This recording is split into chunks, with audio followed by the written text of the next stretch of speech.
Hello everyone, आज आपको मिलवाते हैं एलन ऑनलाइन प्रोग्राम की स्टार लोरा श्री से। ये रहती है उड़ीसा में केऊंझर डिस्ट्रिक्ट के आनंदपुर टाउन घासीपुरा ब्लॉक के साड़ापाड़ा में। इन्होंने नीट में शानदार स्कोर प्राप्त किया है। We are proud of you Lora. सबसे पहले आपने डॉक्टर बनने के बारे में कब सोचा? सर क्लास 10 ख़त्म होते ही मतलब यही था कि 11-12 के साथ कुछ करना है। तो मैं पापा के साथ बहुत बार हॉस्पिटल्स ऐसे गई हूँ और जिस वक्त 10th मेरा ख़त्म हुआ था तो उस वक्त कोविड का भी कहीं ना कहीं दौर था। तो उसी सिनेरियो में यही था कि डॉक्टर बनने का कहीं ना कहीं मोटिवेशन वहीं से आ गया था। और इस पूरी जर्नी के दौरान क्या चीज़ थी जो आपको मोटिवेट करती रही या क्या मोटिवेशन था? मोटिवेशन तो यही था कि 11-12 के साथ ही मतलब नीट देना ही है, 12 के बाद ही मतलब इमीडिएटली नीट देना है और फर्स्ट अटेम्प्ट में क्रैक करना, यही सबसे बड़ी मोटिवेशन थी। और दूसरा, मम्मी पापा भी कहीं ना कहीं बहुत बड़े मोटिवेशन रहे हैं पूरी जर्नी में। उनकी हार्डवर्क भी काफ़ी ज़्यादा है, मुझसे भी ज़्यादा कहीं ना कहीं। अगर मैं आपसे कहूँ कि बिगेस्ट चैलेंज जो आपने फेस किया वो क्या रहा? सर 11th में ही मतलब पहले कभी मैंने कोचिंग नहीं लिया था, सेल्फ स्टडी से मैं पढ़ती थी। तो कहीं ना कहीं 11th में जब मैंने कोचिंग ली तो स्कूल के साथ साथ कोचिंग संभालना कहीं ना कहीं डिफ़िकल्ट हो रहा था इनिशियली मेरे लिए। स्कूल और कोचिंग मतलब कहीं ना कहीं वो प्रॉब्लमेटिक हो रहा था दोनों को हैंडल करना, इसीलिए एग्ज़ाम्स में भी इतने अच्छे स्कोर्स मेरे नहीं आ रहे थे। तो वही एक बहुत बड़ा चैलेंज था कि 12th में मैंने ये कोशिश की कि स्कूल और कोचिंग दोनों सेपरेटली चले और दोनों सही से एकदम चले। Many congratulation for this score. आइए हम बात करते हैं इनके एलन ऑनलाइन प्रोग्राम का कैसा एक्सपीरियंस रहा। तो सबसे पहले मैं आपसे पूछना चाहता हूं कि आपने एलन ऑनलाइन प्रोग्राम को क्यों चुना? सर 2022 में 10 बोर्ड्स के बाद मतलब ये तय था कि नीट देना है और 11-12 मतलब 12 के बाद ही मतलब नीट दे के सिलेक्शन लानी है। तो उस दौरान कहीं ना कहीं कोविड का दौर था। तो पहले तो प्लान था कोटा जाने के लिए, बट कहीं ना कहीं पेरेंट्स उस चीज़ के लिए कन्विंस नहीं थे कोविड की वजह से। इस वजह से फिर मैंने जो है एलन भुवनेश्वर में कॉल किया तो उनसे पूछा कि कोई अल्टरनेटिव है क्या। तो उन्होंने मुझे एलन ऑनलाइन प्रोग्राम के बारे में बताया। तो वहाँ पे जब मैंने कॉल किया उनके हेल्पलाइन नंबर पे तो उन्होंने मुझे कुछ यूट्यूब चैनल्स जो उनके हैं वो सजेस्ट किए कि आप डेमो वीडियोस के तौर पर देख सकते हो। तो मैंने वो देखे और काफ़ी अच्छे खासे थे। इस वजह से फिर मैंने एलन ऑनलाइन प्रोग्राम ज्वाइन किया उसके बाद। Very good. तो जो आपने एलन ऑनलाइन प्रोग्राम को चूज़ किया उसके बाद जो क्लासेस मिली आपको, लाइव क्लासेस, उन लाइव क्लासेस का कैसा एक्सपीरियंस रहा?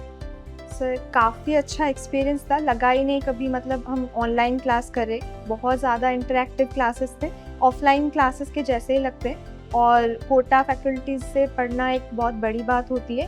बाकी क्लासेस में जैसे हम चार्ट्स के थ्रू उनके साथ इंटरेक्ट कर सकते थे, कोई भी डाउट उसी बीच में आया तो वहीं पे पूछ लेते थे।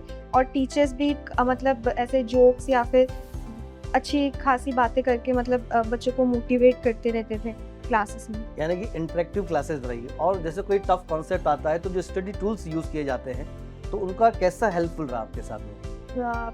मैं मतलब 10th और 9th में भी कहीं ना कहीं ऑनलाइन क्लासेस थे, लेकिन जब एलन में मैंने ऑनलाइन क्लासेस किए तो पहली बार एनिमेशंस मैंने देखा था और काफ़ी ज़्यादा इंटरेस्टिंग थे हर सब्जेक्ट में। जैसे फिज़िक्स में, मैकेनिक्स में एनिमेशंस बहुत हेल्प करते हैं इमेजिनेशन को डेवलप करने में।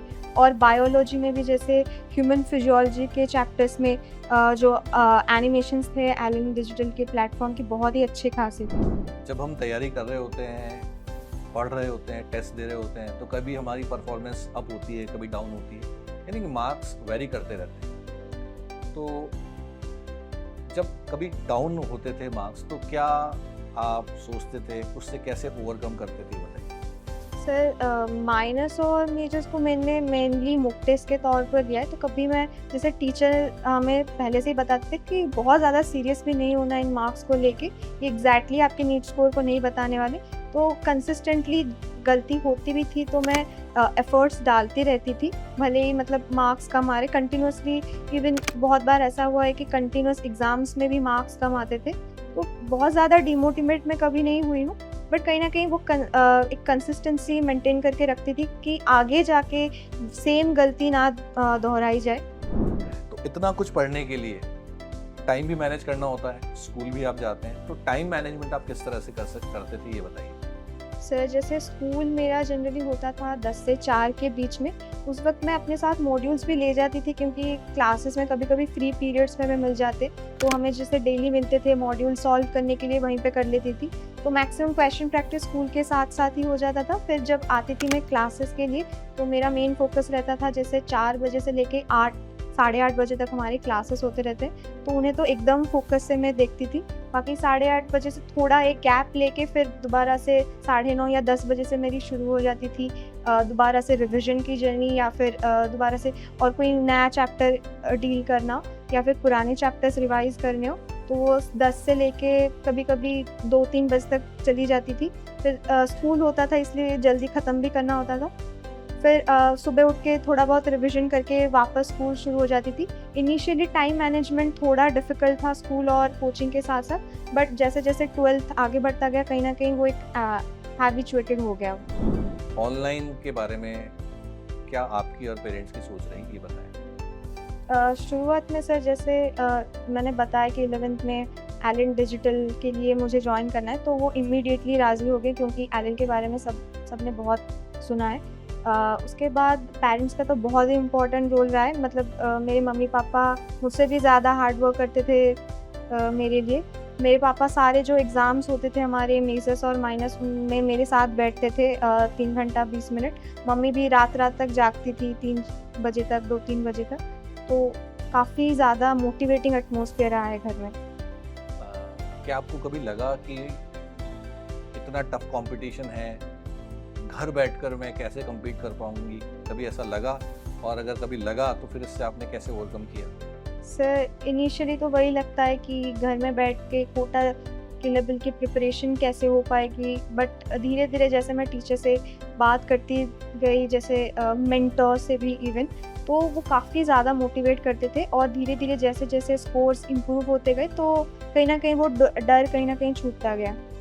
अब आप क्योंकि डॉक्टर बनने जा रहे हैं और इतना ज़बरदस्त आपने स्कोर किया है, तो आप ये बात मानकर चलें कि आप पर कुछ जिम्मेदारी और आएंगी। आपके पास आपके आस पड़ोस के पेरेंट्स और बच्चे आपसे एडवाइस लेने आया करेंगे, तो किस तरह से आप छोटे बच्चों को मोटिवेट करेंगी और क्या एडवाइस देना चाहेंगी उन्हें? तो नीट का बेसिकली जो जर्नी है वो ज़्यादा हार्ड नहीं है। 2 साल की preparation is more than sufficient अगर आप अच्छे से अपने टीचर्स की बात फॉलो करते हैं, जो कि बहुत ही इम्पॉर्टेंट होता है। वो ज़्यादा एक्सपीरियंस्ड है और सही गाइडेंस आपको दे सकते हैं। साथ ही साथ यही कि मतलब नीट की जर्नी और प्रिपरेशन तो एक बार एग्ज़ाम देना वो भी एक इम्पॉर्टेंट चीज़ है, क्योंकि नीट के दिन कहीं ये ना हो जाए कि आप पैनिक कर जाओ और सारी जो प्रिपरेशन है वो फेल कर जाए। तो वो 3 घंटा 20 मिनट बहुत ही इम्पॉर्टेंट होता है और इतने टेस्ट देने हैं कि मतलब वो डर ही ना रहे कि वो कोई दूसरा एग्ज़ाम है या कुछ ख़राब हो जाएगा। इतने मुफ्त टेस्ट देने हैं कि वो भी लगे कि नीट का मेन एग्ज़ाम भी लगे कि ये भी सिंपली एक टेस्ट ही है, मुफ्त टेस्ट ही है। अपकमिंग जो एस्पिरेंट्स हैं जो इस साल एग्ज़ाम देंगे, नेक्स्ट ईयर एग्ज़ाम देंगे, उनको आप क्या सजेस्ट करेंगे? किस तरह से स्ट्रेटजी होनी चाहिए और क्या प्लानिंग हो, किस तरह से पढ़ना चाहिए? मेरी सर यही एडवाइस रहेगी कि कभी डीमोटिवेट नहीं होनी है। ऐसी कोई जर्नी है ही नहीं नीट जिसमें डीमोटिवेशन आ जाए।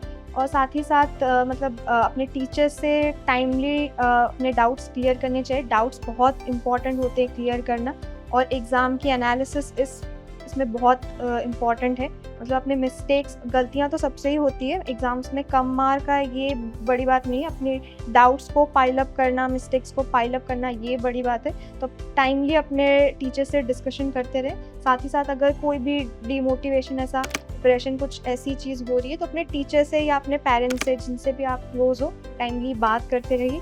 साथ ही साथ एग्ज़ाम्स प्रैक्टिस जितने ज़्यादा आप कर सके मॉड्यूल से भी, और साथ ही साथ जितने भी एग्ज़ाम्स होते हैं, कोई एग्ज़ाम्स छोड़ने नहीं चाहिए। इवन एक प्रिपरेशन पहले से अच्छी ना हो फिर भी एग्ज़ाम्स देनी चाहिए। एक एक्सपीरियंस हमेशा रहना चाहिए। और जो भी लाइव क्लासेस जो भी होते हैं, ऑनलाइन ऑफलाइन जो भी क्लासेस है, तो बहुत अटेंटिवली सुनना है, स्पेसिफिकली फ़िज़िक्स में। तो ये एडवाइस रहेगी sir. Thank you very much. और आपके उज्जवल भविष्य की हम कामना करते हैं और हम चाहते हैं कि आप एक सफल डॉक्टर बने और हमसे हमेशा जुड़े रहें। तो wish you all the best. Thank you very much. Lorashree की जर्नी की जो सबसे खास बात जो है वो है इसकी फाइटिंग स्पिरिट, कभी ना हार मानने वाले स्पिरिट। इसे 11th क्लास में इसका स्कोर काफ़ी कम भी रहा, लेकिन इसकी खास बात यह है कि इसने कभी हार नहीं मानी, समर वेकेशन का यूज़ किया और परफॉर्मेंस को सुधारती चली गई। तो ये एक परफेक्ट एग्जाम्पल है उन स्टूडेंट्स के लिए जो क्लास 11 से 12th में जा रहे हैं और परफॉर्मेंस कम थी, तो उससे घबराए नहीं, परफॉर्मेंस को बहुत अच्छे से आगे इम्प्रूव किया जा सकता है। और ये उन स्टूडेंट्स के लिए भी एग्जाम्पल है जो री-अटेम्प्ट करना चाहते हैं, क्योंकि कभी ना हार मानने वाले स्पिरिट, फाइटिंग स्पिरिट अगर आप में है, तो अगर कुछ प्रॉब्लम भी आप फील कर रहे हैं, आपको लगता है कि मार्क्स कम हो रहे हैं, उसको बढ़ाया जा सकता है। Laura Shri is a great inspiration for those students who want to crack NEET exam along with their class 12th. अगर आपने ठान लिया तो आप सब कुछ कर सकते हैं।